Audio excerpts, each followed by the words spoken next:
right, you're Chad Cracknell. Yes, ma'am.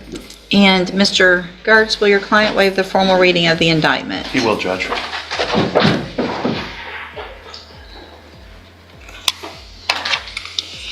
Mr. Cracknell, you're charged in cause number 22-39948 with a second-degree felony. Drops the charge from a second-degree felony to a Class A misdemeanor. That's a strategic move. It makes the plea deal more palatable while still holding the defendant accountable. Think about it. Would you accept a lesser charge just to avoid the risk of trial? The state has elected to proceed on the lesser offense of a Class A misdemeanor, solicitation of prostitution, under Section 43.02. And how do you plead to that charge? Guilty. And are you pleading guilty freely and voluntarily? Yes, ma'am. And because you did what they've charged you with? Yes, ma'am.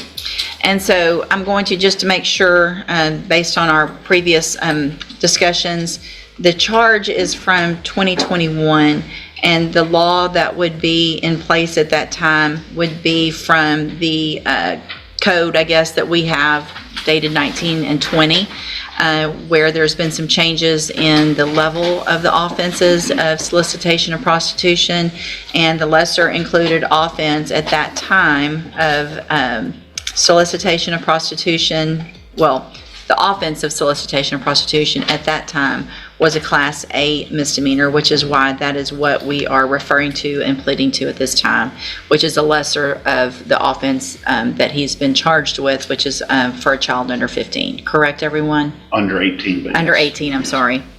Yes, that's Same. correct. Okay. And so, Mr. Cracknell, I have here on the tablet some documents that have your signature on them. 2-year deferred probation and a $500 fine. Here's the twist. Complete your probation successfully, and you essentially dodge a criminal record. This is a high-stakes tightrope one-slip, and the consequences can hit hard.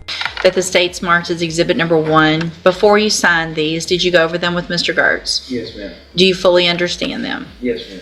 And do you understand, if I follow the agreement that you've made with the district attorney, that you'll be waiving or giving up any right to appeal? Yes, ma'am. And it looks like the agreement that you've reached is for a 2-year deferred probation, so you'd be on probation for 2 years. You're ordered to pay a $500 fine and to follow all of the rules and conditions of probation. Is that your understanding? Yes, ma'am. The defense attorney is emphasizing competence and understanding. Even with mental health considerations, courts take this seriously because a plea isn't valid unless the defendant truly grasps the deal. And are you a U.S. citizen? Yes, ma'am. State Tenors Number 1. Judge, we have no objection. It's admitted. Is there any evidence that Mr. Cracknell is not competent? No, Judge, but can I put something on the record about Sure, that, please? of course. Mr. Cracknell's father is here with him. The court, a different court, has appointed him as his guardian, as Chad's guardian, in part because of some mental health limitations that he has. He's competent, he's lucid, he understands what I'm talking about, but I've also discussed all of this with his father, who's his guardian, and he understands everything that we've talked about. He understands what the offer is, he understands what the potential consequences are, and we thoroughly discussed it with Chad. He understands how serious this is. He understands that the court can put him in jail up to a year if he violates his probation. And one of the reasons we're doing this, and his father and I have agreed to this offer that we think is a very good offer from the state, is that for the last 4.5, 5 years that Chad's been out on bond, he's been doing everything that the court has ordered him to do, and so we feel confident in his ability to follow the court's rules on probation. Could have had probation done and over with without all the lingo wrangling. But anyway. Here's the courtroom drama. The judge explains exactly what could happen if probation is violated. Up to a year in county jail. This is why following every probation condition is not just recommended. It's critical. Thank you for that, I've been Mr. asking Gertz. for a while, Judge. I've been asking for a while. And thank you, sir, for being here. And just for the record, your name is? John Cracknell. And Mr. Cracknell, you've gone over all of this with Mr. Yes. Gertz, like he said, and with your said Chad, and understand and believe that he also understands everything that he's signing, understands what the consequences are with the probation, and if he violates it. Yes. Thank you, sir. All right. Then, is there any reason to get a pre-sentence report? No, Judge. All right, so Mr. Cracknell, I'm going to find that you entered your plea of guilty freely and voluntarily.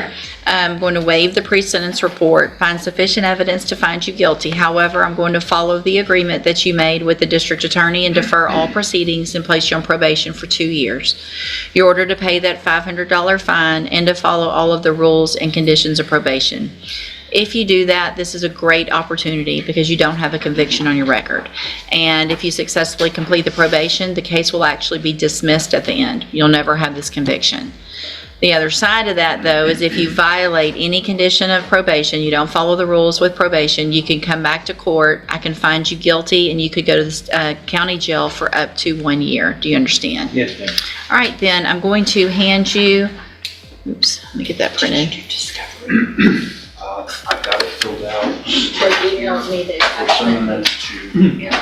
have it. Okay, thank you. I'm going to hand you the trial court certification in just a minute that shows this was an agreement that I followed, so you waived any right to appeal.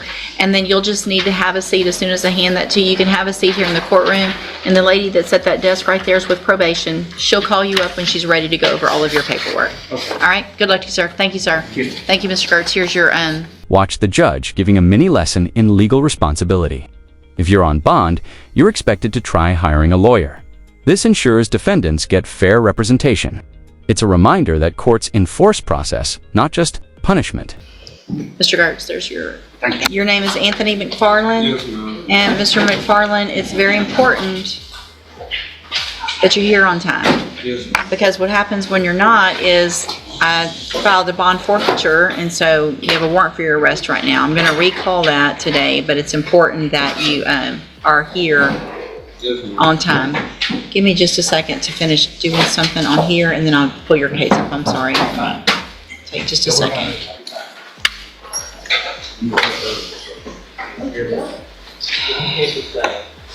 All right.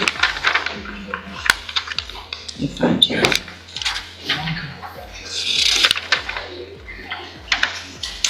So, Mr. McFarland, this is your initial appearance in cause number 25, DCCR 1634.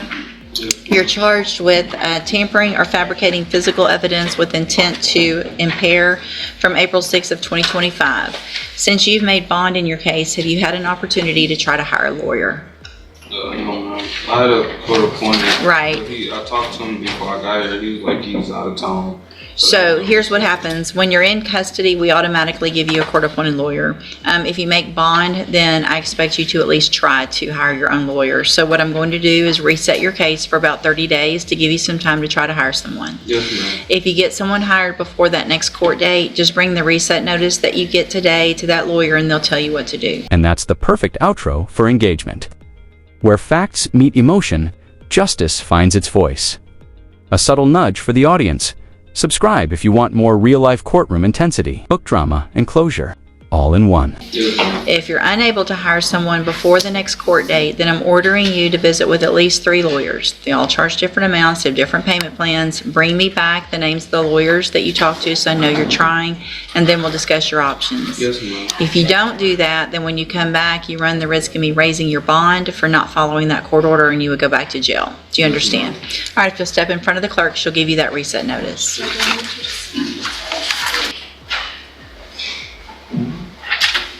Good morning, sir. You're Kingston Walker? Yes, ma'am. And Mr. Walker has cause numbers 25 DCCR 0861 and 0862.